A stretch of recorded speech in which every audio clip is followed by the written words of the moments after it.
I found 99 confession letters my fiancée wrote to her first love. I was about to ask when Sophia called. James, I have to work overtime at the company tonight. I will be back late. The next second, a romantic proposal in an ancient castle went viral on my social media. My fiancée Sophia, wearing a wedding dress, stood at the top of the castle and kissed her first love. Standing below were all our mutual friends. At that moment, I suddenly didn't want to get married anymore. I contacted the wedding company, changed the groom's name at the wedding to her first loves, and went home overnight with my suitcase to inherit the family business. The story is about to begin. If you like it, remember to like and subscribe. The moment I saw the photos on WeChat Moments, I smiled bitterly. Sophia and I have been together for 10 years, and she said she didn't like a high-profile wedding. For this reason, I racked my brains and found the best wedding company to design a niche, low-key wedding for her. Unexpectedly, she proposed to someone else in a grand castle. Looking at the fireworks all over the circle of friends, and Sophia kissing David, and then looking at the pile of confession letters full of regret and longing in my hands, I suddenly realized, Sophia doesn't dislike high-profile weddings, she just doesn't want to marry me.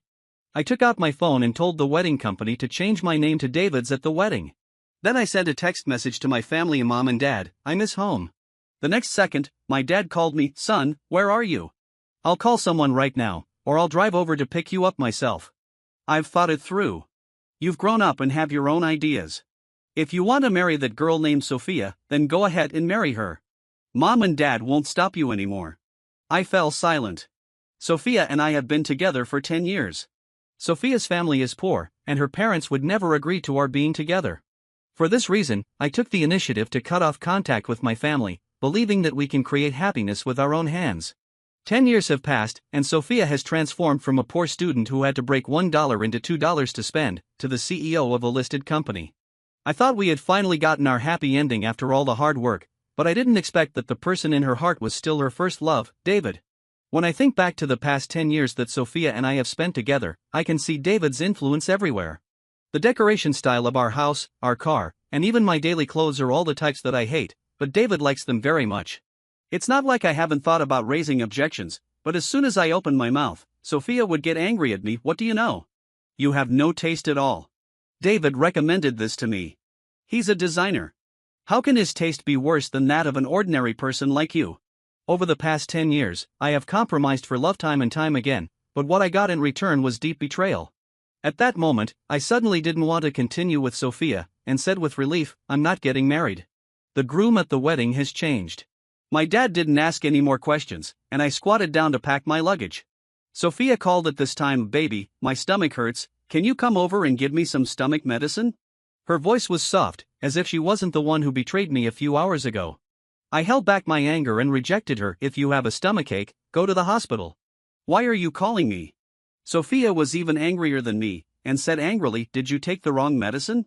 My stomach hurts so badly, how can I have time to go to the hospital? Don't you have stomach medicine at home? Send it to me right away. I was silent.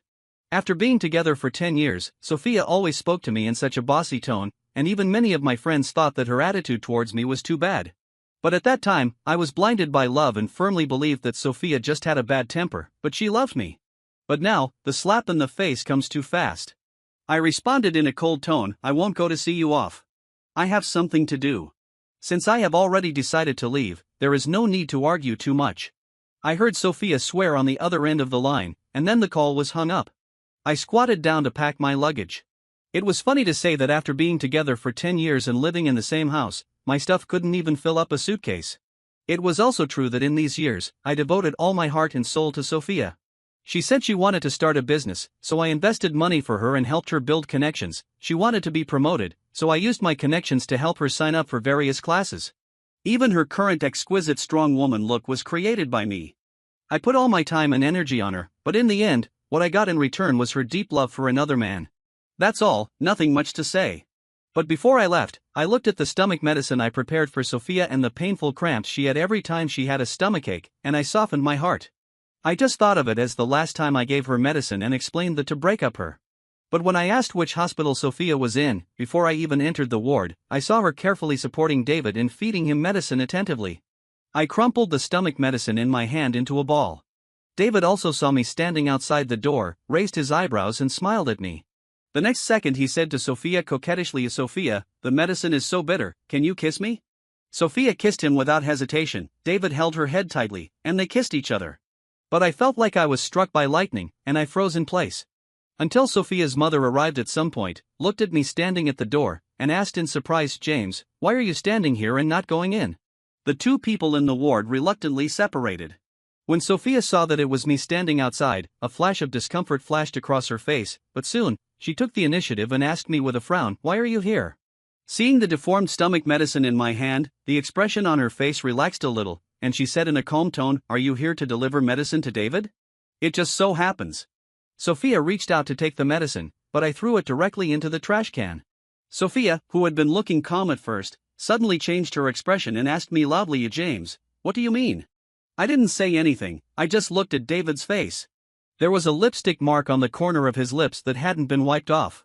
It was exactly the same color as the anniversary gift I gave Sophia last week. It was very glaring. Sophia's eyes flashed with a trace of guilt, but she quickly toughened up and said, David just returned China too, and when we hosted a welcoming party for him tonight, a few people had a little too much fun. I don't know how Sophia came up with such a high-sounding excuse. I just stared at her coldly. Seeing that I didn't respond for a long time, Sophia's guilty conscience became more and more intense, and finally turned into anger. She shouted angrily, James, that's enough. You have to choose a place to be jealous. David is so sick, and you are still fussing about such trivial matters. I was so blind to fall in love with a man like you. That's right. David also chimed in with a smile on his face, and then sarcastically said, James, Sophia is so outstanding now, and she is still willing to be with you, you should be content. I heard that you are going to have your wedding soon. If you lose Sophia again, it will be bad to replace someone else at the wedding. If it was before, I would have been furious to hear what David said, but now, I responded to him, who else, you? David was stunned for a moment, not expecting me to be so straightforward. He subconsciously said, not necessarily. After all, Sophia and I have grown up together. If I hadn't suddenly gone abroad, you wouldn't have been able to be with Sophia. Don't you think so, Sophia? Sophia didn't say anything, but I knew she thought the same thing. After all, I knew best how miserable Sophia was when David went abroad. The air pressure in the room dropped rapidly at a speed visible to the naked eye. Finally, Sophia's mother interrupted him, it's all in the past, what's there to talk about? Sophia, the wedding photos you and James took this afternoon are ready, why don't you two go pick them up together? I'm busy and David is still sick, so let James go. Sophia refused without thinking. Sophia's mother's face suddenly turned ugly, and she wanted to say something, but I took over the conversation, it's okay, I'm free, I'll go. After all, these are my own photos, I don't want others to mess with them casually. But when I got to the bridal shop and looked at the developed wedding photos, I almost laughed out loud. All the photos were of Sophia and David, not a single one of Sophia and me. The staff member was very panicked and immediately apologized to me, sorry Mr. James, we don't know what went wrong. I will go and check it for you now. No need, let's just send it to this address as planned. Originally, I had no plans to marry Sophia, and it would be just right for the wedding photos to be used at Sophia and David's wedding. When I got home, it was already 5 p.m., and my dad's plane was less than an hour away from landing. I was lying on the sofa, just about to make a cup of coffee and take a break, when Sophia came back. As soon as she came in, she started rummaging through the drawers like crazy, but I didn't bother to pay attention to her. But when Sophia looked around and couldn't find what she wanted, she immediately looked at me in the living room and asked, did you move anything in my room? What? I asked, confused. Sophia's expression was very ferocious as she said, it's the ornament I put on the table in my bedroom. It was given to me by David. Did you hide it? I frowned. There was indeed a wooden figurine on the bedside table in the master bedroom, which was out of tune with our decoration. But no matter how many times she moved, Sophia always kept the faded figurine with her. I asked her once before, and she said it was a gift from an important person. I didn't expect that person was David. Well, apart from David, who else could have made Sophia, who was so thick-skinned and easily bored with new things, keep an inconspicuous wooden doll year after year? But these have nothing to do with me anymore. My dad sent me a message saying that he had gotten off the plane and would be here soon, and I also packed my luggage and prepared to go out. Suddenly, Sophia's eyes fell on the suitcase in my hand. The next second, she rushed towards my suitcase like crazy. You hid it in your suitcase, right? I knew that you hated David so much that you would throw away the things he gave me. Give it back to me. Sophia came up and grabbed my suitcase. I didn't want to pay attention to her, so I just said, are you sick? Sophia pushed me away and opened my suitcase in front of me and started searching inside. I didn't have much stuff, and for convenience, Sophia lifted the suitcase and spread it all over the floor, but there was nothing inside except a few pieces of my underwear. Sophia was convinced that I had taken her things, and she screamed, "I know you hate David, but that was the couple doll David gave me. Can you please give it back to me? James, how could you be such a person? Didn't I just go out to welcome David last night without telling you? Are you so petty? Give it back to me right now." Sophia was hysterical and even started to smash things in the house. Soon, the house was in a mess. Finally, she was not satisfied and grabbed the wedding photo that had been delivered and smashed it on the ground. The frame broke into pieces and the cloth covering it slowly slipped off, revealing the smiling faces of Sophia and David. Sophia was stunned, but she reacted quickly and subconsciously argued, "James, listen to me, this is no need to say more." I told her, "I saw the proposal in the castle yesterday. It was very good. I wish you a happy marriage." Sophia's mouth suddenly opened wide, and she frowned and asked me, "James, what do you mean?" I replied to her, "It's meaningless. I won't get married." Sophia had a funny expression on her face. "Are you sure?" "James, you and I have been together for 10 years, and you have quit your job and stayed at home for 10 years. Can you survive without me?" I was wrong about what happened last night, but that was because we were hosting a welcoming party for David, and a welcoming party requires wearing wedding dresses and kissing. I interrupted her and said, "Sophia, it's okay for you to lie, but don't lie to yourself. I know you like David, so let's break up. I'll help you." I don't know what I said irritated Sophia, but she angrily agreed, "Okay, we'll break up, but don't regret it. Then you can cry and beg me to get back together with you." I remember the only time Sophia and I had a fight, it was because of David. We had agreed to visit my seriously ill mentor, but she changed her mind and talked to David on the phone for a long time because of a phone call from David. I tried to stop her, but Sophia was very angry. "Your mentor has been ill for a long time. What's the harm in going to see him a few days later? David is in a bad mood. What if something happens to him in a foreign country? If you stop me again, we will break up." That day, I rushed to the hospital, but still didn't see my mentor for the last time. I felt guilty for a long time because he was the best person to me besides my parents. Sophia scoffed at this. "That just shows that he has a bad luck. I'm going to play games with David now." I was so angry that I broke up with Sophia, and she agreed readily. After the breakup, she was like nothing happened, eating, drinking and having fun as usual, but I lost 10 pounds and didn't even have the interest to eat. After receiving the message from Sophia asking for money to buy a new bag, I transferred all the money I had to her without hesitation. I thought we were reconciled, but I didn't expect it to be the same mistake again. But I won't make the same mistake a second time. Taking a deep breath, I told Sophia, "Don't worry, I will never appear in your world again." Sophia thought I was bragging. After all, every time she got mad at me, I was the first to give in. So when I left and got into my dad's luxury Bentley, she thought I was mad and shouted in the direction I was leaving, "James, just go ahead and don't come back. I will make you watch me marry someone else and have kids, so you won't even have time to regret it." Sophia's voice was so sharp that even my dad couldn't help but frown when he heard it. "What's going on?" "It's okay," I replied. "I spent 10 years proving that I was wrong about him. I can bear all the sadness and grief alone. I don't want my parents to worry about me." Seeing that I refused to talk, my father did not ask any further questions. Instead, he asked me what my plans were next. I sighed and said, "I'm fine with anything. As long as I can leave this damn place and not meet Sophia again, I'd be willing to go to Africa." My dad pondered for a moment, then said, "Then I'll arrange for you to start working in China. It just so happens that my family has just opened a new company in the nearby city. You can go there to gain some experience. Once you make some achievements, I'll transfer you abroad." I agreed. The onboarding procedures were completed very quickly, and I started working that afternoon.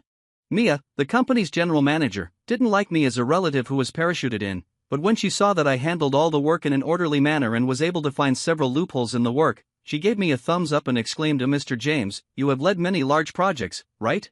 Your processing speed and ability are amazing." I smiled. No one knew that during the 10 years I had been with Sophia, I had been handling all the affairs of her company.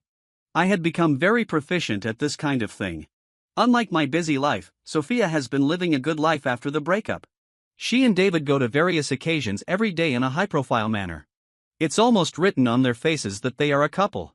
Today they are at Disneyland, tomorrow they are at a couple restaurant, and their love is so affectionate that it can fly off the screen. Sometimes I think David is ridiculous. When Sophia and I were together, he couldn't stand it and came to sabotage us, and he always sent me some random things. But now that Sophia and I have broken up, he still always sends some of his and Sophia's intimate interactions on my phone. Looking at the overwhelming intimate photos on the screen, I just found it funny. I blocked David directly and the world suddenly became quiet. But I didn't expect to meet Sophia and David here. There was an interview at the company in the afternoon. I didn't have to go, but Mia insisted that I was very capable and asked me to go and check it out. When I walked to the meeting room, I saw Sophia accompanying David. She looked at him with admiration and said, "David, you are amazing. I heard that this company is one of the Fortune 500 companies. How can you come here to work?" "That's right." David was not modest at all. He continued proudly, "I didn't think much of this company at first, but their HR kept sending me messages, so I agreed to come and take a look." Sophia said lovingly, "You are really amazing. I knew you were much better than that loser James. He goes out to eat and drink every day and doesn't understand the hard work I put into making money." Perhaps because she heard my name, Mia immediately set her sights on me. After seeing the calm expression on my face, she rubbed her nose and said, "Mr. James, you can come meet the people today." "I won't join in." I didn't want to see David's face, but David noticed me. A look of surprise flashed across his face, and then he said in a haughty tone, "James, are you here to apply for a job too? But I advise you to forget it. You have been out of society for several years. In the past 10 years, you have been relying on Sophia as a gigolo. With your level, any company that hires you will be unlucky for 8 years. It is more suitable for you to work in a nightclub." David's words were so venomous that even Mia couldn't stand it anymore and wanted to come forward to help me out. But I asked Sophia, who was standing next to me, "Is that how you talk about me to others?" Sophia's face flashed with an uncomfortable look, but she admitted it in disguise. She gritted her teeth and said, "He's right. James, it's okay for you to quarrel with me and get angry, but don't do what David does. He studied abroad and you can't compare with him." I almost laughed at what Sophia said. I also had the opportunity to study abroad, and it was in the top 3 universities in the world, but Sophia said she was worried that I would no longer love her after returning from studying abroad, so she insisted that I give up. In the end, she still looked down on my resume, which was not as good as David's, even though David only studied at a fake university abroad, which could be attended with a little money. But I was too lazy to say more to her. I picked David's resume from the applicants and threw it in his face, saying in a cold tone, "You don't need to participate in the recruitment." David was stunned, but he laughed when he realized what was going on. "James, I didn't believe Sophia when she said you were mentally ill, but today I see it's true. You don't think you are the HR for today's interview, do you?" Sophia also frowned and said, "James, you've gone too far. Go home quickly. My mom said that there are some details about the wedding that she needs to finalize with you." Sophia reached out to pull me as usual, but this time, before her hand touched my sleeve, Mia separated her. "I'm sorry, miss, our Mr. James said that he doesn't want to hire this gentleman, please go back." "What did you say? Mr. James?" David noticed Mia addressing me, and was stunned for a second before he laughed. "Did I hear you right? You're calling this gigolo Mr. James? James, you can fantasize about it, but there's no need to ask someone to act with you. Get out of here and stop embarrassing yourself." David's tone was full of mockery, and even Sophia advised me, "James, stop making trouble and go home quickly." The next second, the HR opened the door of the conference room, and when he saw me, he immediately greeted me seriously, "Hello, Mr. James." David was stunned, and Sophia was stunned too. I said to the HR who came in, "Please clean up the garbage. Don't let such messy people come to the company for interviews in the future." David was kicked out of the company, along with Sophia. Until the moment he was thrown out by the security guards, David couldn't believe that I was the president of this company. "Sophia, this must be James' trick. He always loves to lie. You must not believe it." Sophia was a little hesitant. After all, it was impossible for me to invite the entire company to act with me. Just then, the company called and told Sophia that there was a problem with the company's latest cooperation project. Sophia was getting anxious and angry. "Hasn't this project been going smoothly? How come there is a problem all of a sudden?" The person in charge was also innocent. "I don't know either. Mr. James has always been in charge of the company's projects. No matter how big the problem is, we can solve it by giving him a call." "Then go ahead and call him," Sophia urged. The person on the other end of the phone hesitated for a moment before replying, "Mr. James has blocked me." Sophia cursed, but she couldn't be vague about business matters, especially since this was her company's biggest project in the second half of the year. She immediately took out her cell phone and called me. I saw it and could roughly guess why she called me, but I didn't answer. I turned the phone to silent mode and slammed it on the table. Sophia made 10 calls but none of them went through. Her mood had already changed at a visible speed. Seeing that she was about to lose her temper, David spoke tactlessly, "Isn't it just a project? If it fails, there will be another one. Sophia, you said you would go to the movies with me this afternoon. The movie is about to start. Let's. Look, what else can you do all day besides doing these useless things?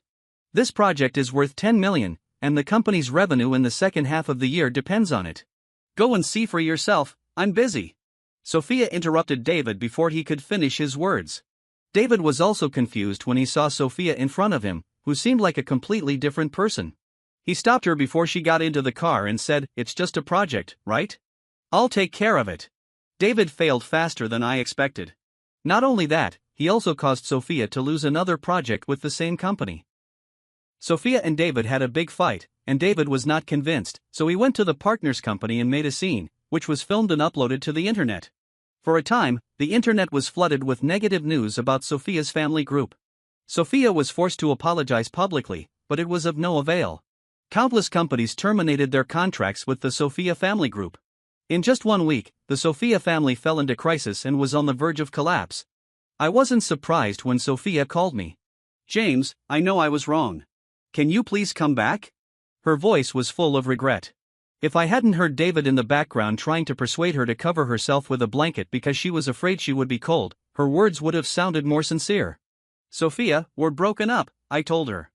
Sophia shook her head and said, "No, it's not a breakup if I don't agree. James, I was wrong. I really miss you. Please come back. I beg you. I will do anything for you to be with me again." For 10 years, I have wanted to hear Sophia say this. For this, I have worked hard and given everything. But now, listening to her apology, I just feel it is annoying. I hung up the phone and blocked Sophia's number. But Sophia showed up at the door of my company the next day, wearing the wedding dress I designed, holding a large bouquet of flowers, holding a banner and confessing to me affectionately, "James, will you marry me again?" Seeing the giant banner behind her, countless passers-by stopped to take pictures. Even Mia teased me, "Mr. James, you are so charming. You proposed to such a beautiful woman in public." "I like to give it to you," I responded helplessly. Mia retracted her bared teeth and said aggrievedly, "Mr. James, don't joke with me. I have heard about this beauty's deeds. I can't handle it." "Then why are you still standing there?" I asked her back. Mia was stunned for a moment, and I continued to give orders, "Go find the security department and deal with this person as soon as possible. Leaving him at the entrance of the company is an eyesore to the city." Sophia was chased away by the security guards. She was in such a hurry that she even lost one of her high heels. But she didn't care. She came to the company gate every day in her wedding dress. When the security guards chased her away, she would stand across the street and then unroll the giant banner with my name on it. After a while, even my dad had some opinions. He looked at me helplessly and said, "Son, this is your own business, and your dad shouldn't interfere." "But Sophia, coming to the company gate every day to make trouble is not a good thing, you see." I nodded and responded, "I understand, Dad. I will take care of this." I released Sophia from the blacklist and told her I wanted to meet and talk with her. Sophia was very happy and said happily, "Then I will book the most popular couples restaurant in the city, okay?" I replied to her with 2 words, "Whatever." At 8:30 in the evening, after half a month, I was in the same space with Sophia again. Sophia was very excited to see me. She immediately took out her phone and introduced the photos to me one by one. "James, during the time you were away, I renovated our house in your favorite Chinese style. I also asked the bridal shop to redo the wedding photos. They have been washed and hung in our wedding room. The wedding will be in your favorite Chinese style and the venue will be." Sophia knew everything about me, and every word she said was what I had been looking forward to. But now, every word she said was so boring. I reached out and covered Sophia's phone, and asked her, "Do you remember how we met?" Sophia froze for a moment, and an embarrassed expression began to appear on her face. I knew she didn't remember, but it didn't matter. I took out the lottery ticket that I had kept in my wallet for nearly 10 years and slowly pushed it in front of her. "The first time I met you was at the lottery shop on campus. You said that one of your lottery tickets had expired. Could you redeem it?" Memories from 10 years ago gradually came back to me, and Sophia was also pulled back to the time when we first met. That day, the clerk at the lottery shop refused her request to exchange the lottery tickets, and Sophia cried very sadly because she said that this was the money she used to pay for her tuition. If she didn't have this money, she might be asked to drop out of school. I felt sorry for her and paid the money for her. From then on, the gears of fate began to turn. But now, I want to tell Sophia that expired lottery tickets cannot be exchanged, just like our relationship. Once it's over, and there's no point in trying to save it. But before I could finish my words, Sophia's phone rang. Although she took it in time, I still saw the name flashing on it, David Big Baby. She has never called me by such an intimate name. No matter if we have been together for 1 year or 10 years, I will always be James in her mouth. Sorry, James, I need to take a call. Sophia didn't notice the change in my expression and got up to answer the phone. Through the transparent glass window, I could see her patience in coaxing the person on the other end of the phone. I suddenly felt that even this meeting was meaningless. I stood up and paid the bill directly, then went out and called my dad. Dad, I've made up my mind. I'll take over the overseas project. Okay, book a flight for this afternoon, the sooner the better. When Sophia returned to the restaurant after the call, I was nowhere to be seen. She called me immediately, but the response she got was a cold, mechanical voice. Sophia panicked and typed with shaking hands at James, "Where have you been? Please don't scare me, okay? James, come back. Tomorrow is our wedding. Didn't we agree to have a good talk?" The moment I received Sophia's message, the boarding reminder sounded in the waiting room at the same time. I looked at my phone and saw dozens of missed calls and that message. In the end, I pulled out the card and threw it directly into the trash can. I thought to myself, Sophia, I have loved you for 10 years, and pursued you for 10 years. During these 10 years, your eyes never stayed on me. Even when we said goodbye, there was David's shadow. Goodbye, never see you again. I arrived abroad that afternoon and started working intensively as soon as I landed. It was already a month later when I finished the project at hand. My dad said that the new project was going well, and he was going to transfer an old acquaintance from China to help me. I was not surprised when I saw Mia. She was still the same as always. She teased me right away, "You are living a comfortable life abroad. Have you let go of the past?" I knew what she was talking about, so I said casually, "I let it go a long time ago." Mia looked at me and said, "That's good. Do you know? Something happened to your ex-girlfriend. Even though you were out of the country, she still insisted on holding a wedding, saying that you would definitely come to marry her. But at the wedding, she found out that the groom was someone else, and even the posters were of another man. She immediately went crazy and chopped off the man's hand, saying that if he hadn't been making trouble, she would have married you a long time ago. By the way, you know that man, his name seems to be David." "David," I added to Mia's words. She immediately nodded in agreement. Yes, that's David. The man was in such a pity. There was a good chance that he could be reunited with his wife, but the woman threw his hand into the sewer and washed it away. When it was found, it was already smelly. I'm afraid he will be disabled for life. The woman seemed to have been diagnosed with mental problems and is still in a mental hospital. If you ask me, you had the foresight to draw a line between yourself and this kind of woman as soon as possible. Otherwise, I have to go to the hospital to see you now. Mia was still teasing me, but I didn't say anything.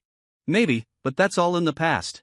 From now on, in my life, there is neither Sophia nor David, only me.